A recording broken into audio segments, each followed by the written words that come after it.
मेरे दिल को चुराने वाला, बड़ा नाज दिखाने वाला, मेरे दिल को चुराने वाला, बड़ा नाज दिखाने वाला। मैं तो कहूँगी उसको डाकू, मैं तो कहूँगी उसको डाकू, नैन सैन के बनते चाकू, नैन सैन के बनते चाकू, गहरा घाव लगाने वाला, बड़ा नाज दिखाने वाला, मेरे दिल को चुराने वाला, बड़ा नाज दिखाने वाला।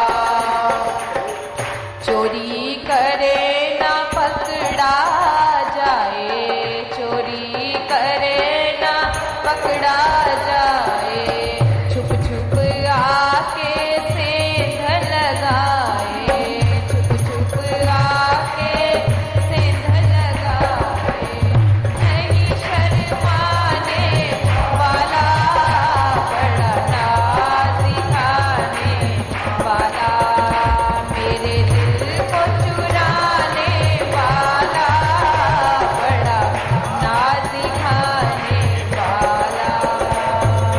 बोल माखन चोर कृष्ण कन्हैया लाल की जय। सुरभि आई है। इंद्र ने आकाश से कूदकर साष्टांग दंडवत प्रणाम किया है। इंद्र का अंग अंग कांप रहा था और जो उसने सर्वेश्वर का अपराध किया है तो आत्मग्लानि के कारण मुख से आवाज भी नहीं निकल रही थी। अच्छा बोलो जी, भगवती सुरभि ने तो आगे भगवती सुरभि ने स्नेहपूर्वक इंद्र से कहा कि ब्रह्मदेव ने मेरे पास तुम्हारे लिए संदेश भेजा है कि वृंदावन पहुंचकर हमारे गोपाल श्री कृष्ण का गायों के इंद्र पद पर अभिषेक कराओ। तो इंद्र के पद का अभिषेक इंद्र के हाथों से ही उत्तम होता है। अतः वत्स चलो मेरे साथ। श्री कृष्ण से किसी भी प्रकार का भय मत करो। कृपा सिंधु श्री कृष्ण प्यार करने के लिए हैं, ना कि भय करने के लिए। वे तुम्हारे अपराध को अवश्य क्षमा कर देंगे। ठाकर जी तो करुणा के समुंदर हैं, जैसे मिश्री को जहां से भी चाटो मीठी लगेगी। ठाकर जी तो करुणा करुणा से जरा भी कड़वाहट बिल्कुल है ही नहीं। प्रेम के सिंधु, दया के सिंधु, करुणा के सिंधु। सुरभि कह रही है कि इससे भय मत कर, तेने किया तो बड़ा गड़बड़ है लेकिन कृष्ण से भय मत करो, वो प्यार करने के। मैं प्यार तुझी से करती हूं, तुम प्यार के काबिल हो। प्यार तो ये प्यार करने के काबिल हैं, तो भय मत कर, चल मेरे साथ, तो तुम्हारे अपराध को क्षमा कर देंगे, अवश्य ही क्षमा कर देंगे। चलो जी आगे। वृंदावन पहुंचने पर सुरभि देवी ने इंद्र को इशारा करके कहा, वह बैठा है शीला पर मेरा गोपाल, अब तू उनके समीप जाकर के अपने अपराध की क्षमा मांग ले। तो इंद्र ऐरावत से सीधे पृथ्वी पर दंड की तरह गोपाल के सामने गिरा, अपने मुकुट की नोक से परम पुरुष श्री कृष्ण के चरण कमलों का स्पर्श किया, गदगद कंठ से स्तुति की और क्षमा मांगी। पंगा लिया, क्षमा लेकिन अपराध तो ब्रह्मा ने भी किया था। ब्रह्मा ने उनका अपराध ठाकुर जी क्षमा नहीं किया है, क्योंकि उनके जनों को उससे अलग किया। ईश्वर एक है, उसको एकता पसंद है।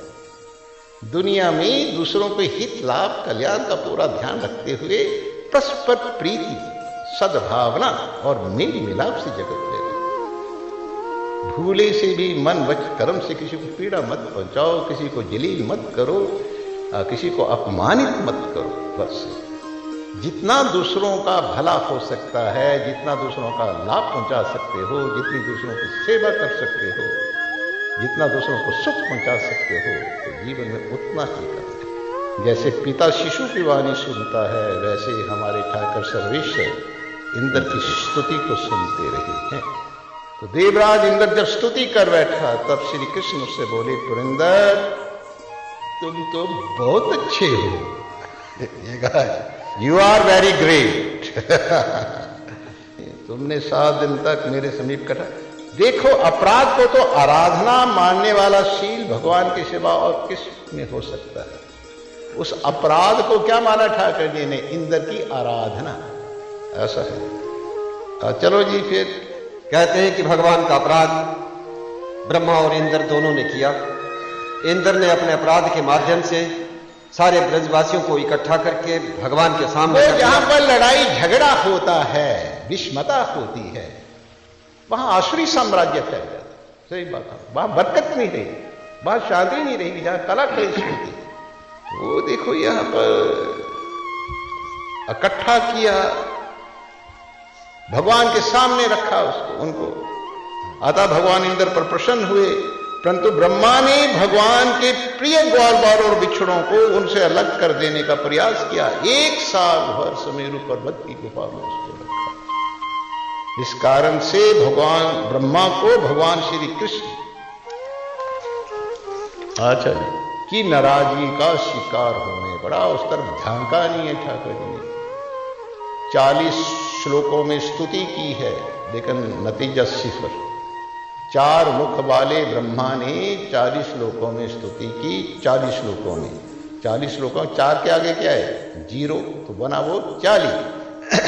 नहीं, 40 श्लोकों में स्तुति करने के बाद भी उसका नतीजा क्या निकला? डक, गोलन।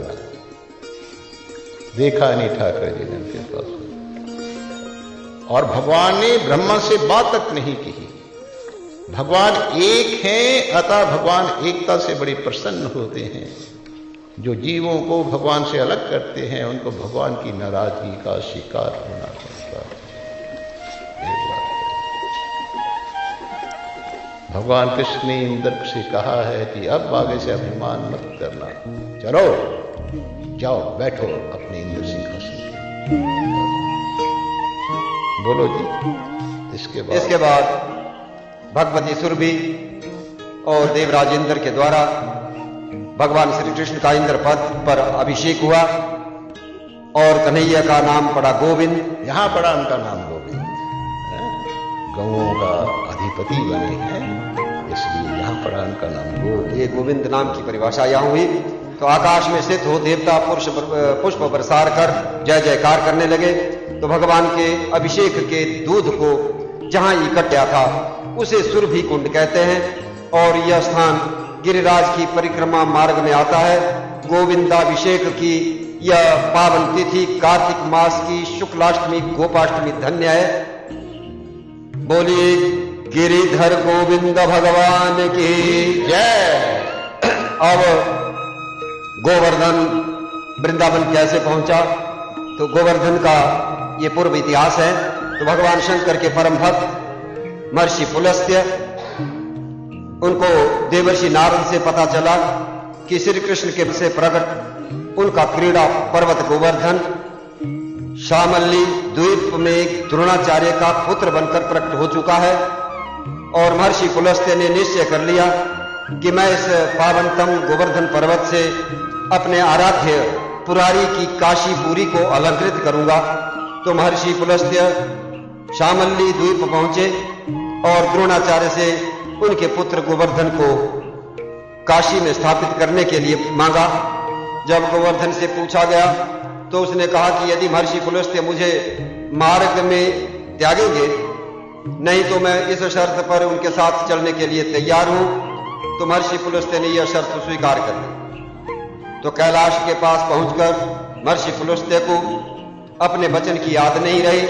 उन्होंने गोवर्धन पर्वत को अपने हाथ से उतारकर वहीं रख दिया और स्वयं भगवान शंकर को प्रणाम करने के लिए चले गए।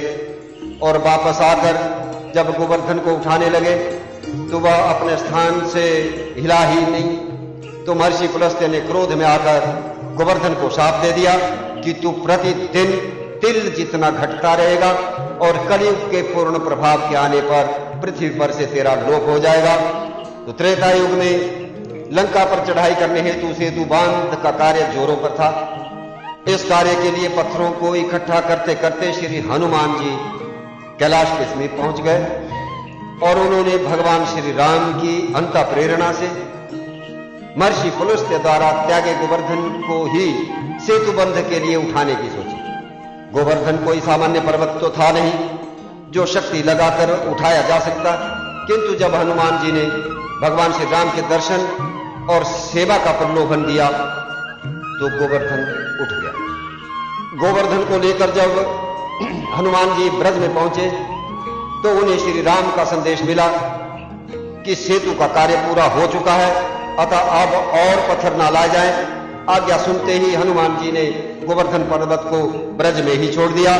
तो भगवान श्री राम के दर्शन और सेवा से वंचित होने के कारण गोवर्धन जी बहुत रोए वहां, और किंतु जब उन्हें पता चला कि जहां उसे छोड़ा गया है वह ब्रज धरा है तो वह प्रसन्न हो गया, क्योंकि गोवर्धन पर्वत जिनके श्री अंग से प्रकट हुआ था, ब्रज में उनकी ही लीला का तो उसे उपकरण बनना था।